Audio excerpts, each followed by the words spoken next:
Welcome everybody and good afternoon. It's Mike Eilon with Greek University. I could not wait to get to episode number 35 of Fraternity Foodie today. Of course, we call these episodes Fraternity Foodie because there is nothing like good food to bring people together. Today we have with us Robert Huffman. He is the head of university development for Movember Foundation. Welcome to the show, Robert. Yeah, thanks so much for having me, Michael. Hey, it's my pleasure. I always want to bring good people to my audience, and you're definitely one of those good people. Now, just in looking at your bio, I see that you went to Florida Atlantic University. What made you choose FAU? Yeah, so it's kind of a funny story, I guess, because I grew up moving around all in the Southeast, born in Tennessee, but lived in Kentucky and Texas, and ended up going to high school in Florida. But my entire family went to Western Kentucky University up in Bowling Green, Kentucky. And so I grew up a huge Kentucky fan and really wanted to go to Western or UK, but ended up getting a scholarship to go to FAU. But more importantly, I really like the idea of actually, the ability to create your own traditions, not only just family traditions, but also within the university. And at that time, this is 2008, so FAU was just up and coming. They had a new football program, they had a good business school, and most importantly for me, they were 2 miles from the beach. And so it was about 3 miles away from where I went to high school and where my mom was. And so I applied to Western and applied to FAU and got into both, but chose to go to FAU to stay in state and really just try and focus on building some, of my own traditions and jump on board of being part of a new school and a new program. So that's when I first fell in love with FAU early on. Good for you. I'm sure the scholarship and the beach were probably very high on your list. So those are great things. Oh yeah, the beach was incredible. 2 miles from the ocean. It's exactly as good as it sounds. So I couldn't pass it up. I'm sure. Now, when you were at FAU, you joined Delta Tau Delta Fraternity while you were there. So what made Delta the right choice for you? Yeah, so again, going to FAU, I knew that I wanted to get involved in Greek life. My entire family was in Greek life. My dad was a Sigma Nu at Western, and growing up, he always told me about the stories. He was chapter president, and he still had a lot of good friends from his fraternity chapter. And so going to FAU, the Greek system was pretty small at that time. And so I went through Rush and really wanted to be in Sigma Nu, but they didn't have a Sigma Nu chapter there. And so I reached out to our Greek advisor to figure out if they were going to bring on Sigma Nu, in the course of the next 4 years.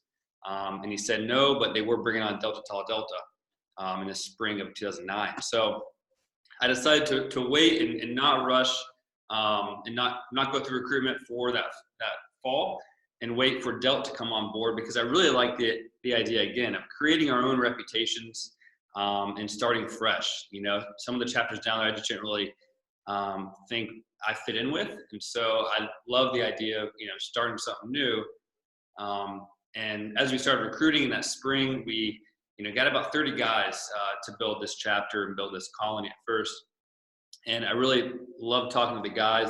The guys that we were recruiting, I really felt I connected with, as well as the advisors. And so again, it goes back to kind of that, I wanted to be a part of something new, start our own reputation, define ourselves, and not just fall into an existing chapter. And so from that point on, I was a founding father, and it took us about 1.5 years to get our charter. And it was tough, but it was a huge learning experience to actually start something from the ground up. Thanks to the headquarters, of course, they helped us out a lot. I'm jealous. I'll never be a founding father, no matter how hard I try.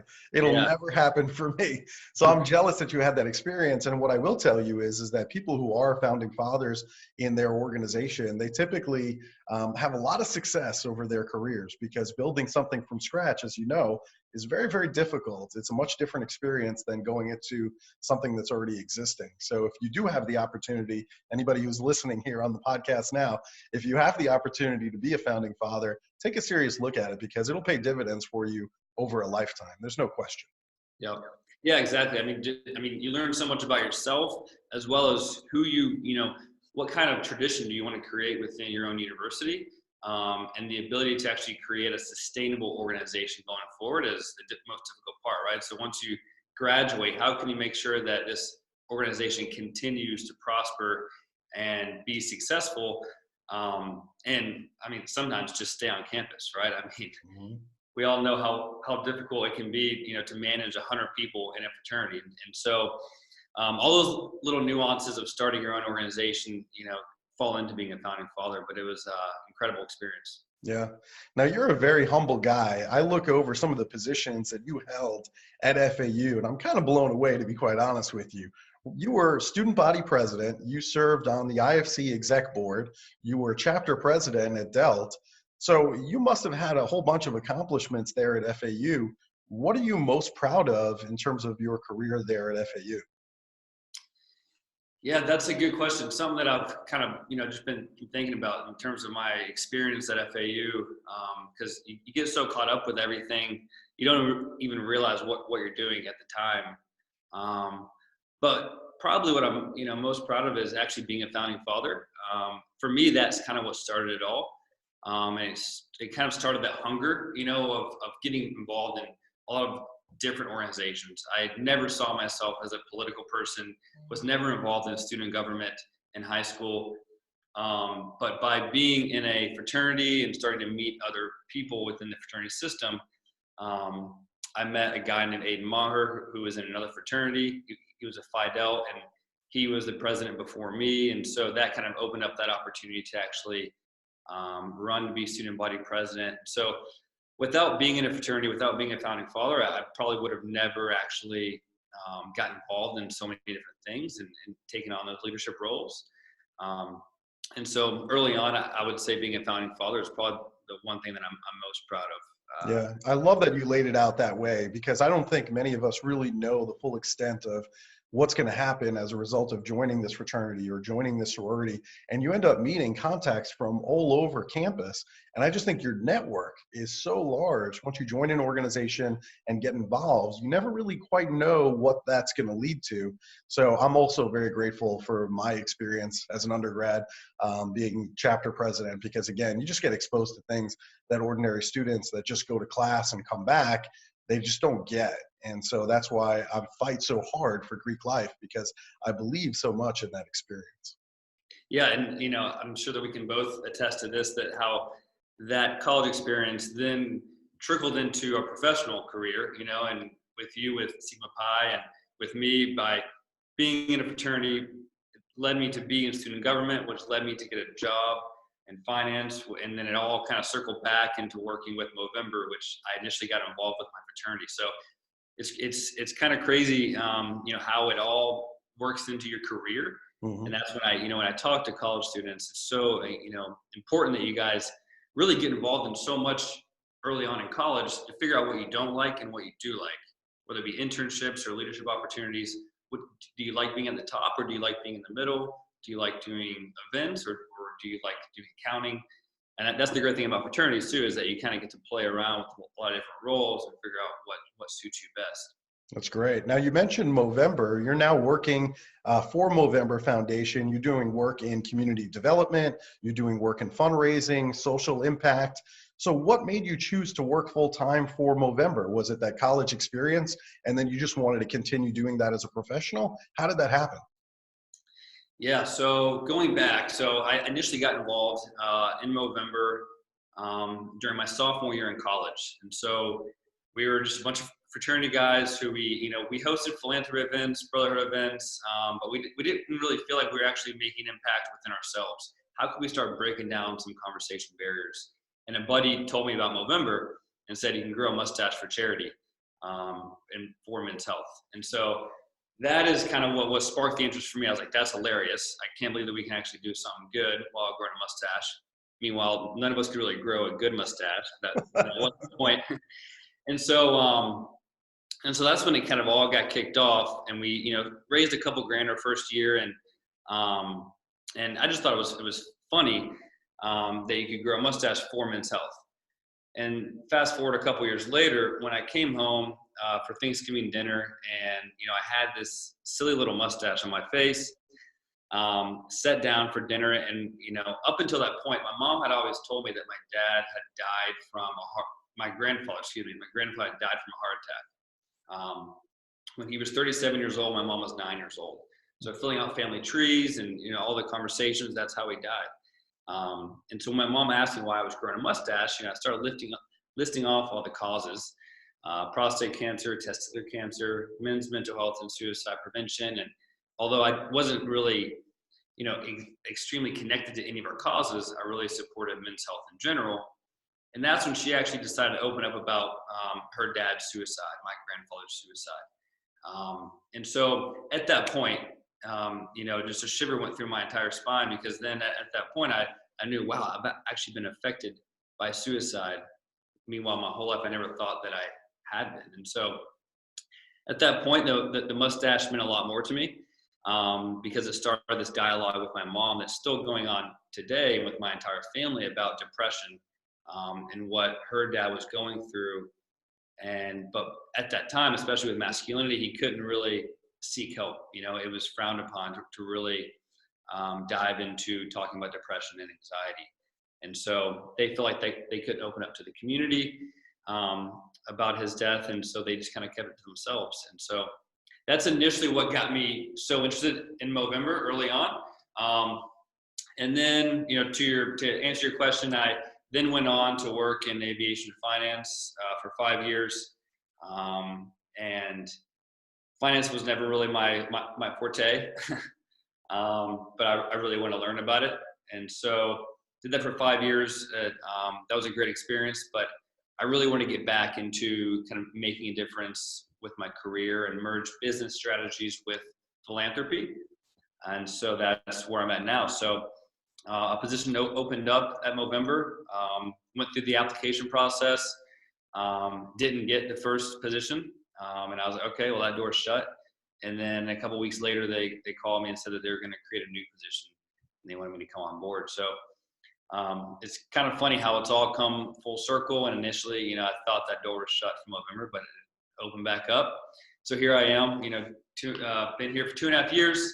And now I look after all of our universities, our college relationships, mostly focused on fraternities and college sport teams, trying to really get these guys educated about men's health issues, but also engaged in conversations, hosting events, having fun while also doing good. Yeah.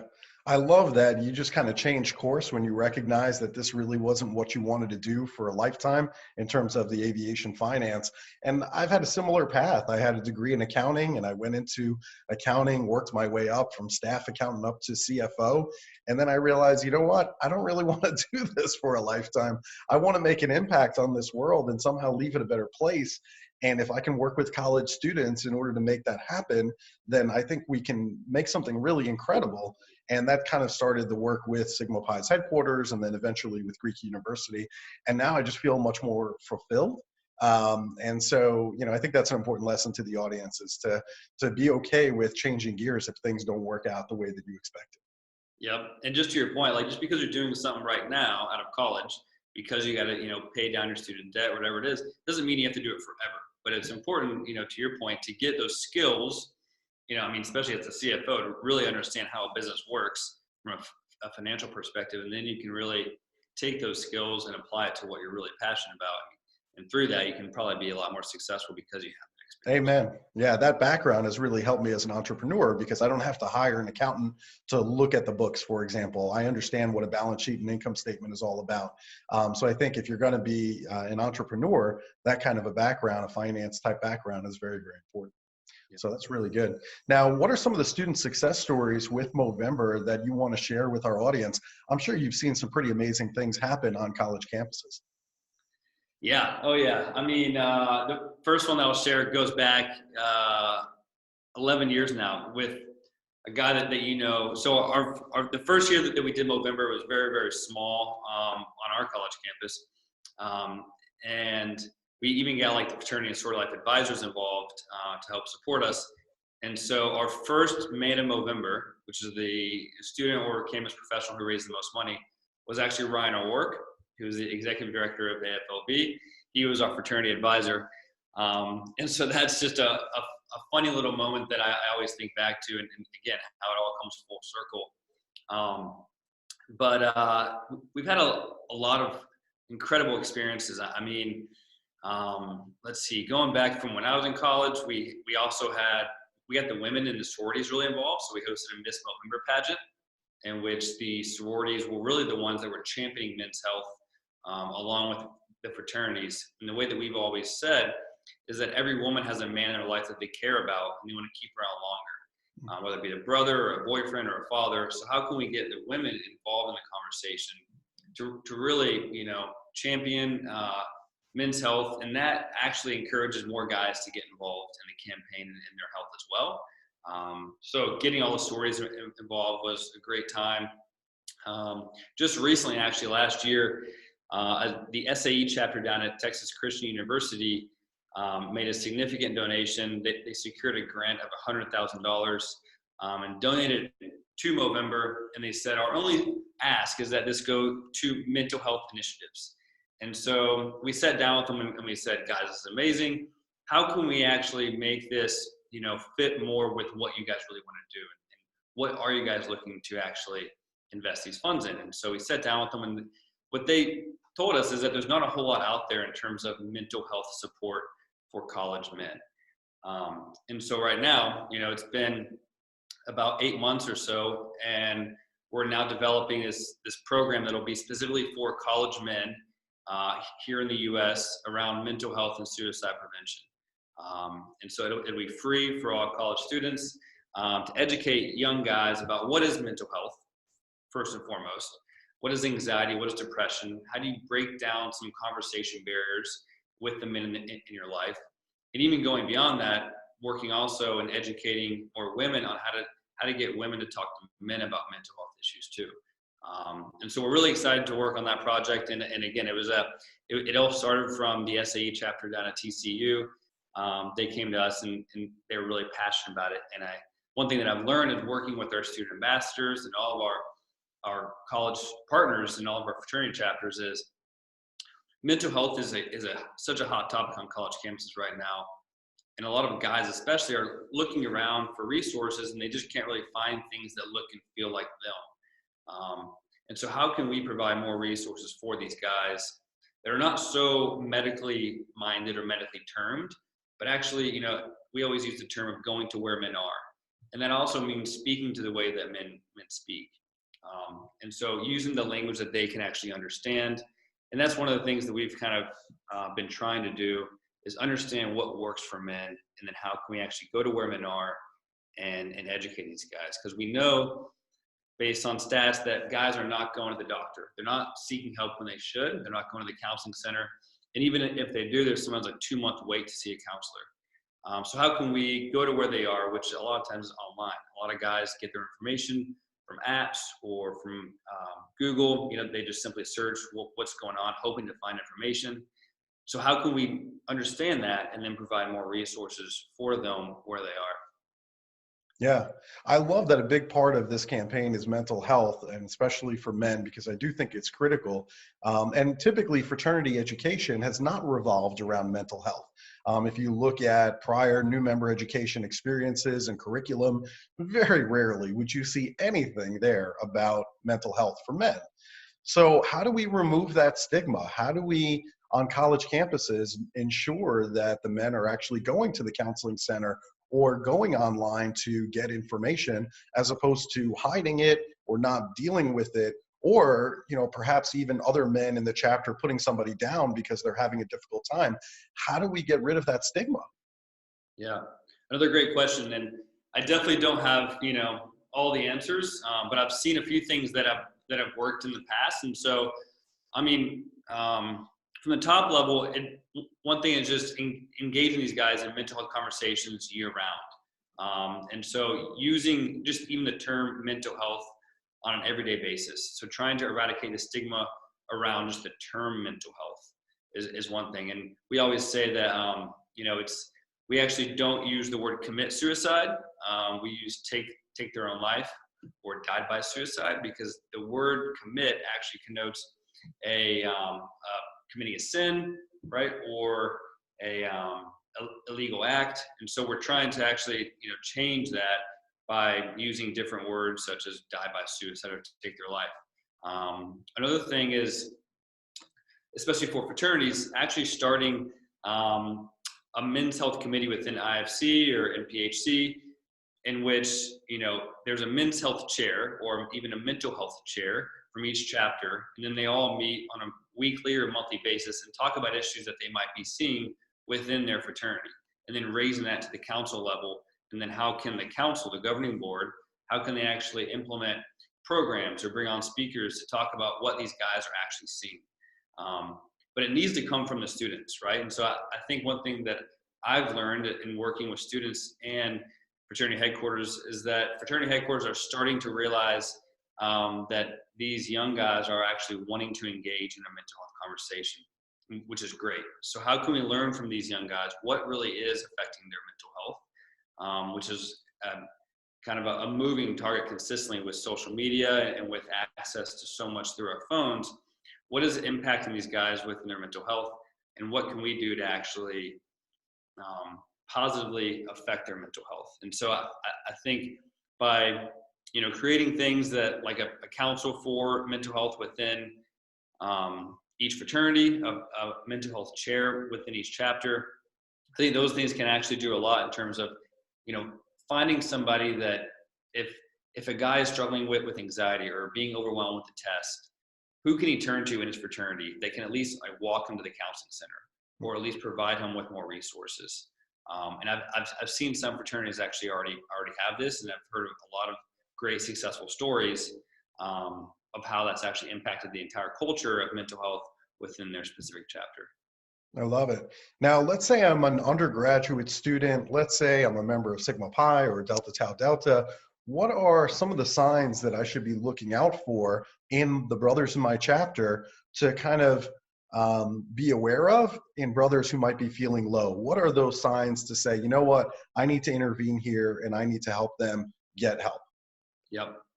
So we just actually, Movember just released a video which did a great job of showing, it's called Spot the Signs, and it shows kind of the signs that you might be seeing within guys that might be struggling with anxiety or depression.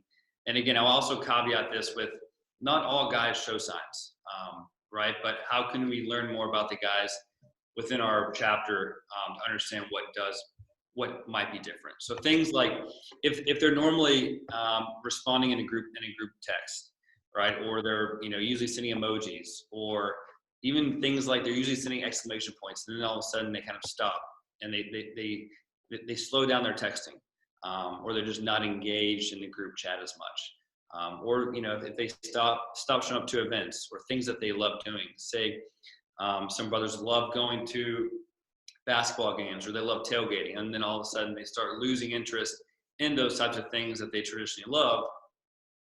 Those are things that they might seem obvious, but then at the time you get so overwhelmed with everything else going on that you don't even realize that a brother might be disengaged with one of those events. And this is where I think delegating people within the chapter to actually look out for these kind of things, and then if somebody does see something that's going on, they can actually go to their mental health chair and say, hey, I think Ronnie's kind of struggling with something right now. I think that we can have a conversation with them. But change in texting patterns, change in engagement and involvement in activities, change in diet as well, or physical activity. If they love going to the gym and all of a sudden they start slowing down, or if they start changing their diet and just not really eating much.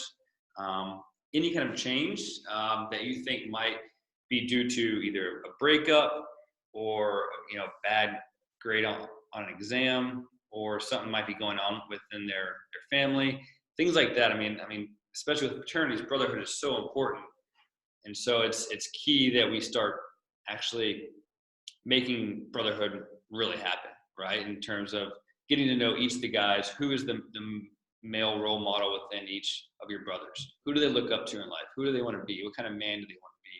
And then how can we help each of them get to that point?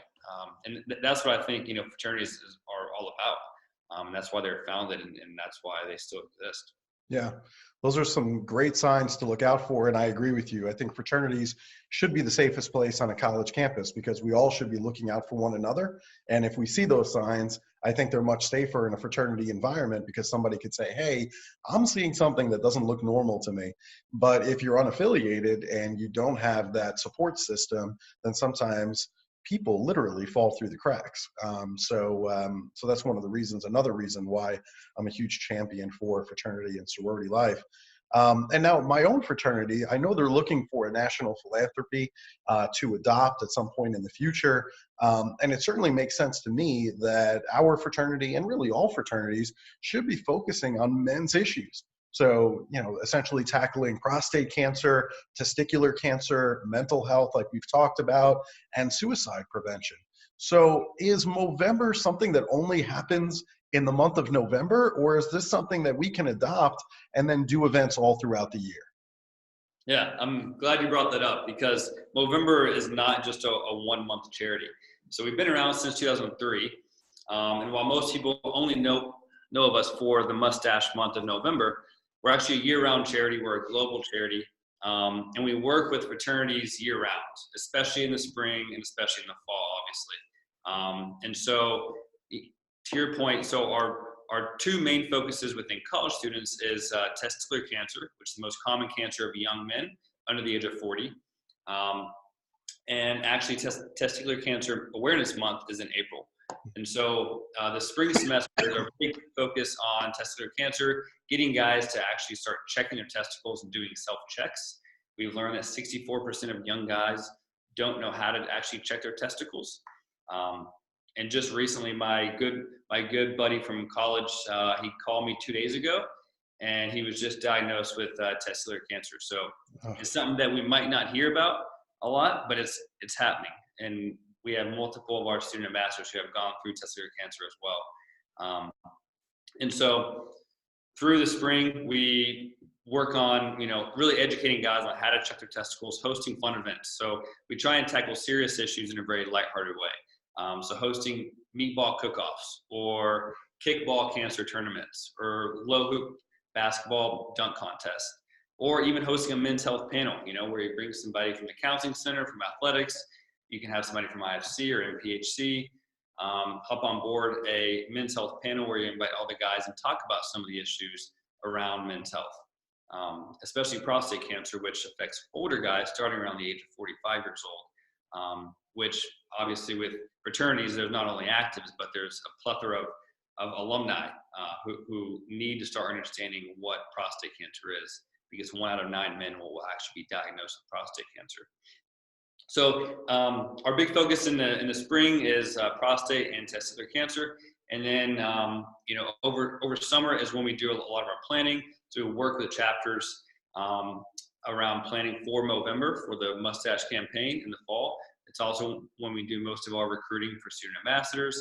And then in the fall is the hairy season of Movember.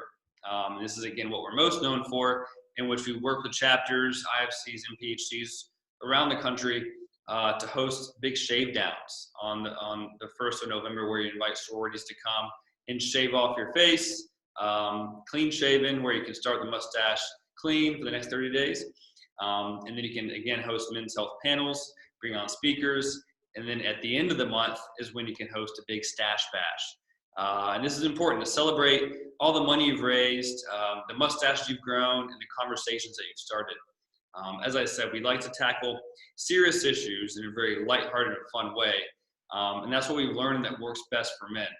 A lot of guys don't just want to sit and just be taught about men's health. They want to actually engage, grow a stupid looking mustache, dress up to their mustache, things like that are actually fun, that are all for a good cause. So to your point, I would love to talk more about partnering with Stigma Pi. We have a whole educational partnership program, which is kind of, it's in the early stage of creating this program. So we're talking with SAE and Sigma Nu right now in terms of how can we further help all their chapters and support them with our resources that we have, and work directly with their chapters on hosting events and hosting these panels throughout the entire year. So I'm glad you brought that up, because most people think Movember is just a hashtag or just a 1 month event, and it's a year-round issue as well as men's health. And so while our name is Movember, the charity and the foundation itself is actually year-round. I love it. It sounds really good. And you have my word on it. This summer at our convention, I'm certainly going to bring this up. I would love for our fraternity to be affiliated with Movember. I think it's incredible. It's all about men's health, and it makes 100% sense to me to have that kind of alliance in place. And I just think we're looking for our undergrads to be, motivated to do something positive with this fraternity experience. And I can't think of a better partner than Movember. It's fun and it's all about men's health. So to me, this is just a match made in heaven to me. So I'll certainly bring it up this summer, and we'll see where the partnership goes. I'm excited. Awesome. And I hope I can rally the troops. Yeah, I'm excited too. That'll be fun. Yeah, it's going to be really good. Where does all the money go that is raised for Movember? Where do the funds go? Yeah, so since 2003, Movember's raised over $911 million simply by growing mustaches, hosting events, and that's all from our community, right? So we're a peer-to-peer fundraising campaign. The $100,000 grant that we got from SAE was the single largest donation that USA Movember has actually received. So our average fundraiser raises about $180. So it's really about getting more people out there fundraising and hosting events within their community. And so to your point, we've raised over $900 million, which has been invested in over 1,250 men's health projects in over 20 countries.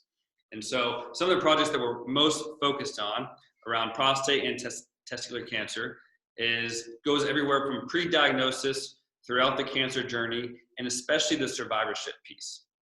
And so one thing that we learned within male cancers is that while a lot of guys can survive these cancers, what happens afterwards? Things with like sexual recovery, bladder control, their overall masculinity identification. What does that look like for guys that do survive these cancers?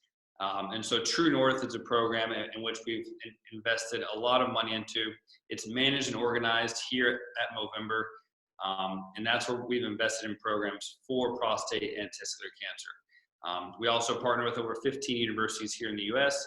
within their urology departments and their cancer institutes to bring on these experts in the field and actually help us understand what is going on through prostate and testicular cancer.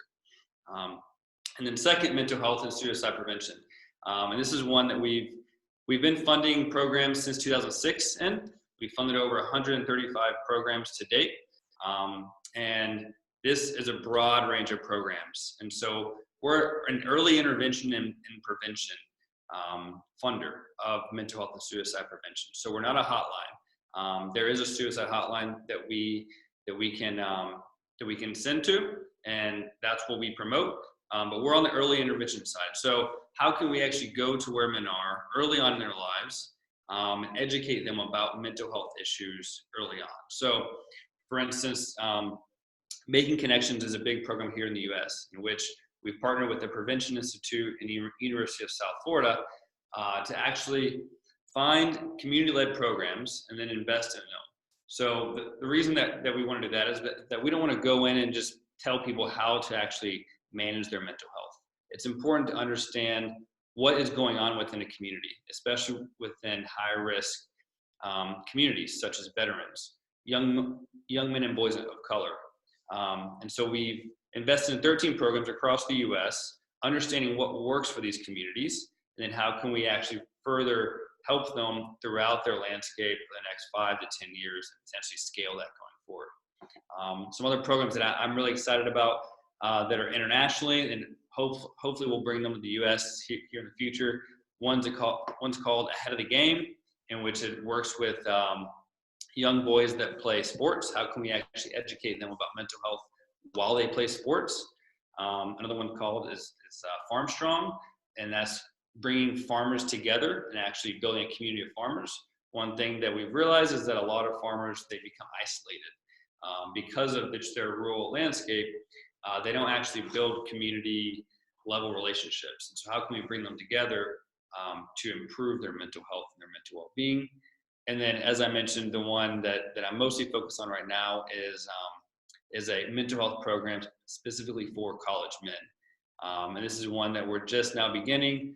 We are in the user testing period right now, in which hopefully, if everything goes well, we can start launching it later this year. And so, as I mentioned, though, we've funded over 1,250 projects in over 20 countries, and everything's available online. So if you ever want to go check out our report cards, as we call them, and you can see how much we've funded, where the money goes, and who it's impacting. And that's happening all around the world. So it's pretty cool to see. You know, being a finance guy, that's one of the first things that I looked at before I worked at Movember is where is the money actually going? So 73% of every dollar goes to a men's health project. I love that transparency. I think this is awesome. I think we've done a lot of good here today in terms of educating the public about Movember and some of the reasons why it makes sense for us to partner together, especially within the fraternity and sorority community. So I think this is fantastic. This is really, really good. Now, we love good food here at Fraternity Foodie, so that's no secret. So if I end up in LA, where should I go to get a great meal? Yeah, so I've been mulling over this for the past week, and is it okay if I give a few suggestions? Of course, yeah, sure. Okay. So, and you have to kind of play with me here because I'm not really a wine and dine kind of person. I kind of like, you know, to get the good food in a real cultural spot. So there's a few suggestions. So one, if you're coming to LA and you want to get a good burger, there's two spots that I recommend. One is kind of a nicer spot, and it's called Father's Office. And they have one burger, and you have to get it the way that they serve it. It's very unique. It's full of flavor, and it's incredible. You can't even ask for ketchup for your fries. It comes with their own sauce, and it's incredible. There's two locations, one here in Culver City and one in Santa Monica. And the second spot would be a place called Hinano. And this is in Venice, right by the beach. And it's been around for probably 60 to 70 years. And it is a hole-in-the-wall dive bar. But it's had the #1 ranked burger in LA for a while now. And it's only $7, whereas Father's Office is like a $20 burger. Right. So it's $7, and it comes with Fritos, and you get a pitcher full of beer. And it's a great burger, too. It's a lot different than Father's Office, and the vibe is very different, but you feel like you're in 1970s Venice Beach. And so those two spots I'd really recommend. If you want street tacos, so obviously our Mexican food here is really good. In Los Angeles, there's a place called Bootleg Tacos. It's set up on the street, and right across the street from that is a place called Casablanca, which is a nice Mexican restaurant. But what I would recommend is that you go to Bootleg and you get your street tacos. It's $1 per taco. And then you cross the street, you go to Casablanca, and there's a guy that rolls around and he makes house-made margaritas. And he rolls this little trolley around, and they're incredible margaritas. And that's in Venice Beach as well. And so those spots are a few that I would really recommend. If you want Italian, there's a place called Pasta Sisters here, as well as Felix Trattoria, which is on Abbot Kinney in Venice. Pretty high end, but it's incredible. I've had a calzone from there that was it was perfect. So there's no shortage of restaurants here in LA. I tend to kind of stay within my area, which is the west side of Los Angeles, near the beach. But yeah, the last spot that I would recommend, I don't know how much time you have, I can go on for days, is the place called Real Inn. It's my favorite spot. I had my birthday there. It's up in Malibu. It's right on the beach there too, and you can get any kind of fish sandwich that you want. I won't even recommend a fish sandwich because they're all incredible. Whatever suits your fancy, I would recommend, but it's called Real Inn. And so hope that answers your question. But yeah, there's tons of options here, so no shortage. Wow, you gave some dynamite answers right there, and you know your audience too. So you're keeping it real with the street tacos, the burgers by the beach, in Venice. I mean, I love it. It's fantastic. Something for everybody in those recommendations. So I certainly appreciate that. So Robert, where should our listeners go to get more information about Movember and maybe even to connect with you personally? Where should they go? Yeah, so Movember.com is our website, and that's where you can go to find more information about the projects that we're funding, about how to get involved. If you want to learn more about how to get involved specifically with your fraternity chapter or within your fraternity headquarters, you can shoot me an email at robert.huffman@movember.com, or you can find me on LinkedIn as well.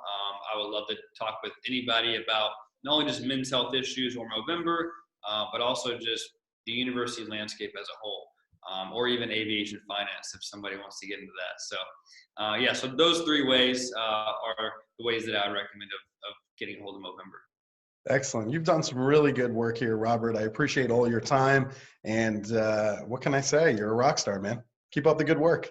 Hey man, I'm just a roadie. You're the rock star, man. Thank you so much for everything that you've done for the Greek field as well, man. I've enjoyed talking with you. Yeah, this has been great. I really appreciate that. I'm obviously passionate about Greek life as you are. I think there's unlimited potential. We have some things that maybe we need to change and fine tune, certainly.